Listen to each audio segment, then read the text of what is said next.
To understand how applications communicate across the internet, look past the physical cables and see the system as a locked software vault. When you write a network program, like a client-server application in Python, your code runs entirely within user space. This is an isolated memory sandbox where your application logic executes safely, separated from the critical machinery of the computer. Beneath that sandbox lies kernel space. This is the deeply protected tier of the operating system that controls the physical network hardware and executes the TCP/IP protocol stack. Because of this strict isolation, user space code is physically forbidden from touching the network interface card. When your Python script tries to push a message out to the internet, it hits a hard wall. To bridge this gap, the operating system provides a single programmatic door, the Socket API. A socket is the only interface that allows application layer messages to pass down into the transport layer services of the OS. Because the operating system controls these sockets, your application code cannot invent its own rules for data transmission. It must rigidly adapt to the specific transport protocols the OS kernel provides. If your priority is pure throughput over guaranteed delivery, the operating system offers the User Datagram Protocol, or UDP.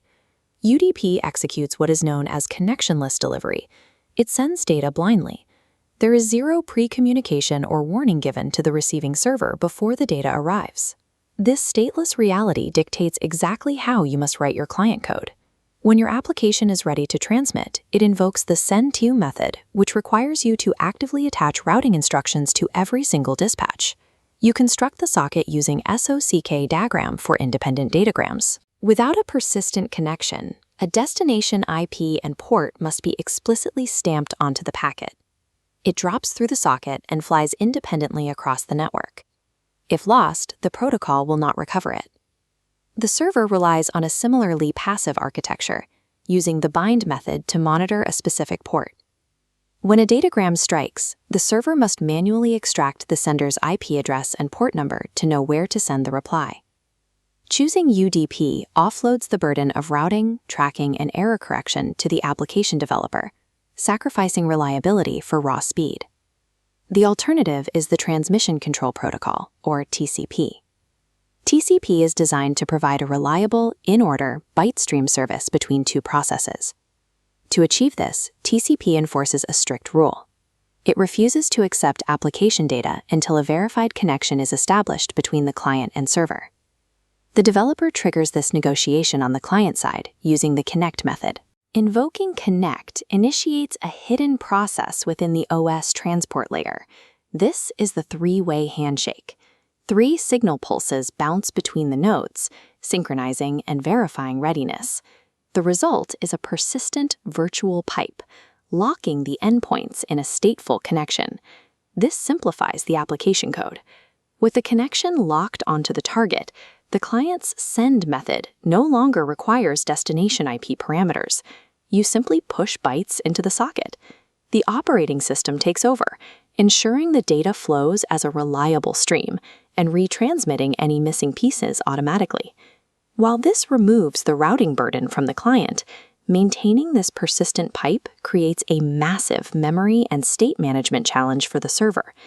This introduces a central architectural paradox. If a web server locks onto a single port, how does it maintain simultaneous, isolated data pipes with millions of different clients? A common misconception is that all incoming application data flows through that one main listening port. That is precisely what does not happen. Instead, the TCP server creates a welcoming socket. Think of this as a dedicated receptionist whose only job is to listen for incoming handshake requests. The server invokes accept, halting until a client knocks. Upon handshake completion, the OS dynamically spawns a new connection socket. This dedicated socket locks the data pipe to that specific client, while the original welcoming socket immediately resets, listening for the next knock. To prevent data collisions, this new connection socket shares the exact same port number as the welcoming socket, but the OS uses the client's unique source IP and port to route incoming packets to the correct spawn socket. A scalable TCP server is a dynamic, parallel socket spawning engine managed by the OS to keep millions of streams isolated. These two protocols force distinct engineering constraints upon a developer. UDP leaves your script lean and fast. It requires minimal memory, but in exchange, you take full responsibility for tracking, ordering, and addressing every discrete packet you send into the network.